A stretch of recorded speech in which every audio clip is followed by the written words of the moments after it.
Okay. Hello. Hello, everyone. How's it going? My name is Max Lomuscio.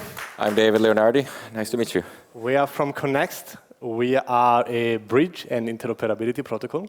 We basically help to make blockchains, layer 2s, and domains composable in a very, very secure way. And so we thought today we can talk a little bit about how we can scale Ethereum, how we can make interoperable between the different layers that are being created. But first thing first, Ethereum is scaling. That's the great news, right?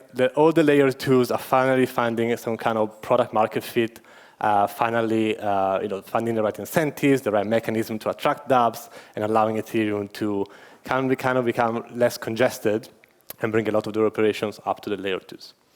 But there is a but. This scaling has some issues, and this is fragmentations. This is how the scaling of Ethereum looks like, a series of layers, a series of different rollups that kind of start to fragment three things. The liquidity that is present on the different layers, the data, and the users.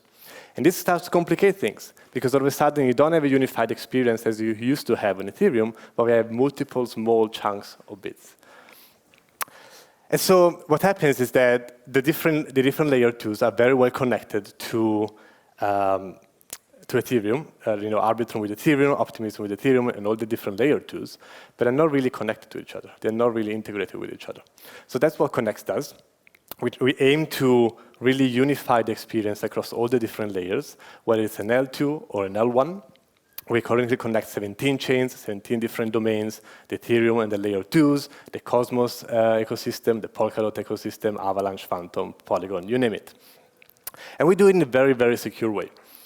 So we then have to do a kind of premise on how do bridges work, right? How can we make it more secure than the others?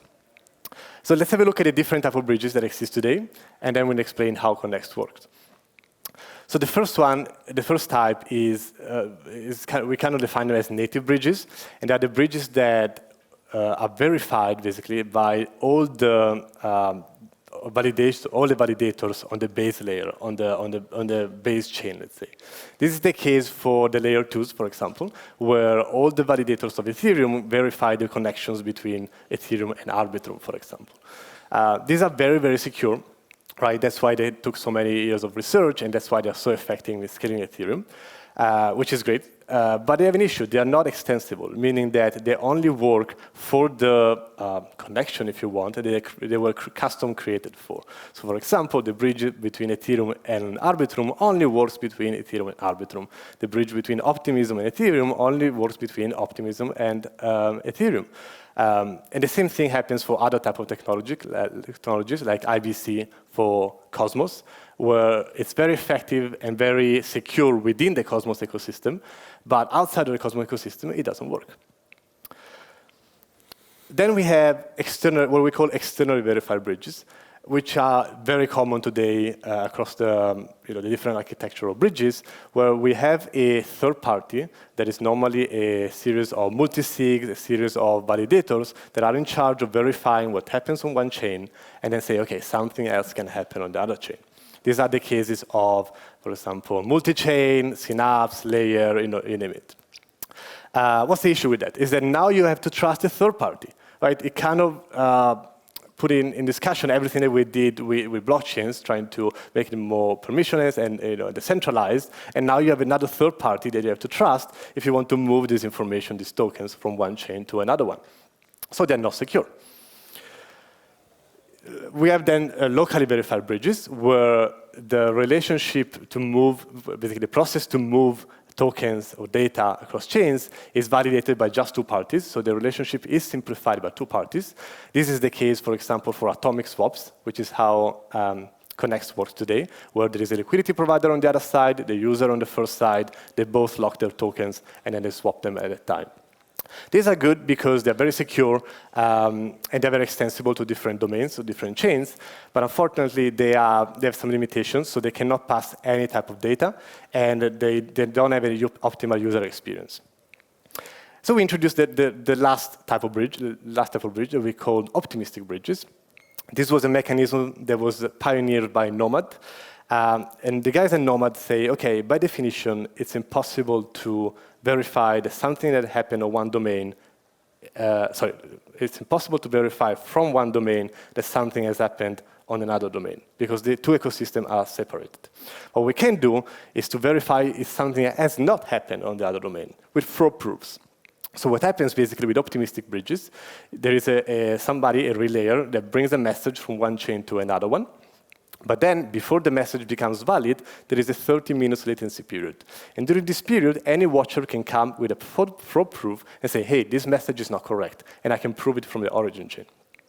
And so this is a way to keep the system secure, where any watcher, there is an unlimited number of watchers, and we only need one good actor, basically, to keep the system secure, because anybody can come and say, hey, this message is a fraud, this message is not correct.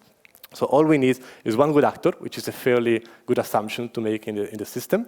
It's a very extensible approach to different domains, but the trade-off here is latency. So a user has to wait 30 minutes, which is not ideal.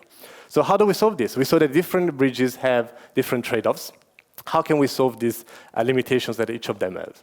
Well, the same way that blockchains are solving it, with modularity, basically. So what we're trying to do now is to build a stack, which is called the modular interoperability stack, where we have different layers. In our case, it's Nomad and Connext, that do not compromise on security, but kind of try to balance the different trade-offs. So we have Nomad on one side that is saying, hey, I bring you the information, I bring you some tokens from one chain to another one, from Arbitrum to Optimism. And this might take 30 minutes, but it's super secure.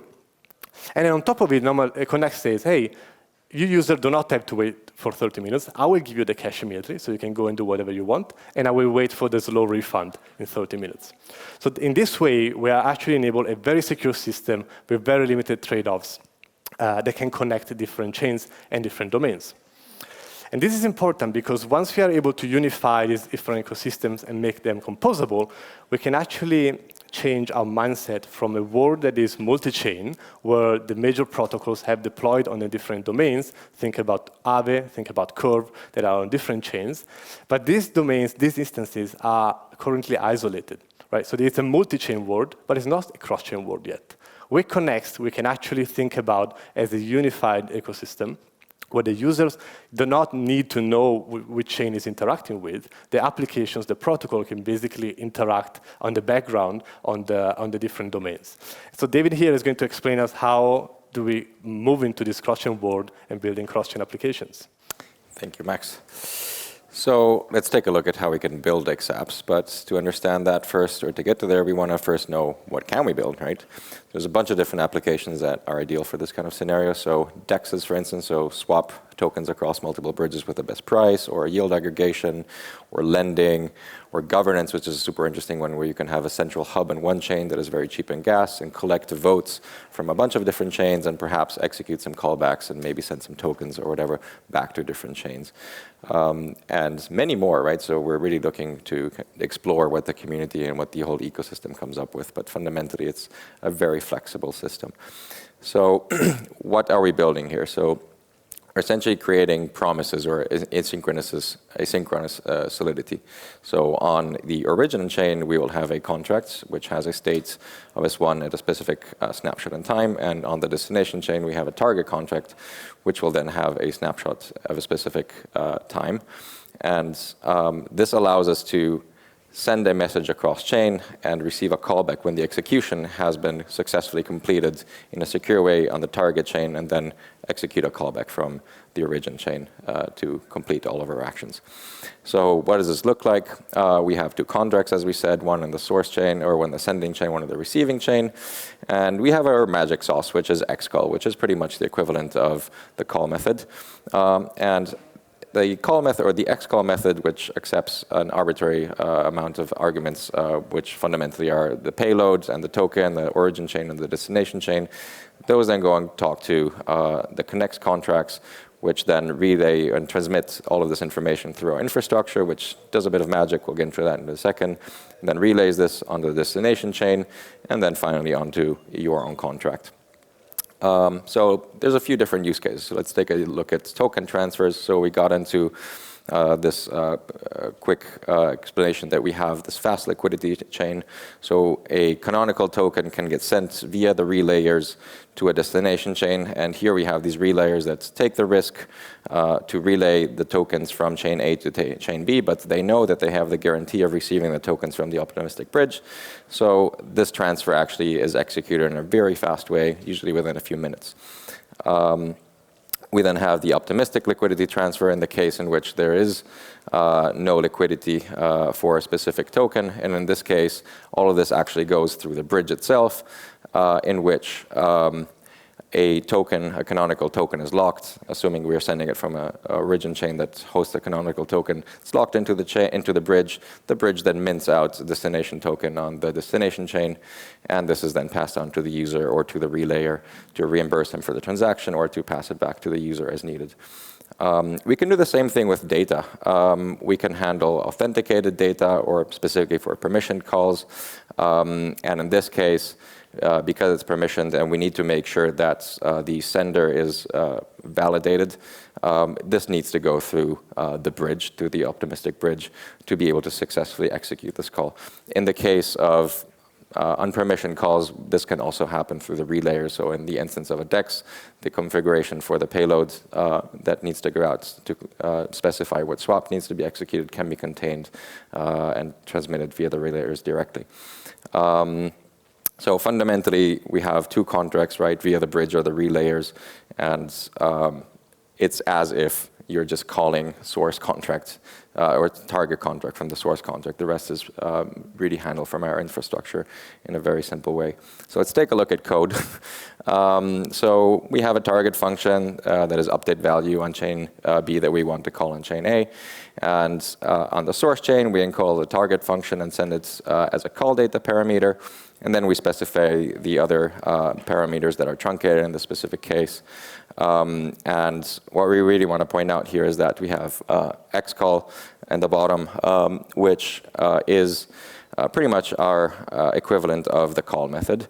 And we can also specify a callback, which once the executed function on the target chain has executed will then be executed on the source chain. This specific example on the right is permissioned. You can see this because it has a modifier that is only executor. If we want to do this in a permissionless way, we can simply remove that modifier, and that's as simple as it is. To get started, it's really simple. We have a doc site, which is complete with a bunch of examples. We're currently, this is a living document as we go and extend it with functionality and use cases. We also have a GitHub repo, which you can simply clone and really get started very quickly with a sample project to do some bridging in a very quick way. And you can definitely reach out to us on Discord and Twitter and all the rest of the usual channels, and we'll gladly be there to help and support you through all of your, let's say, development journey. And shameless shill, we also have a bunch of t-shirts and swag if you still want some. We have some of these amazing octopus bridging entities and some with a wolf. So if you would like some of those, come up to me and I'll gladly hand some of these out to you guys. And that's it. Thanks for your time. Thank you.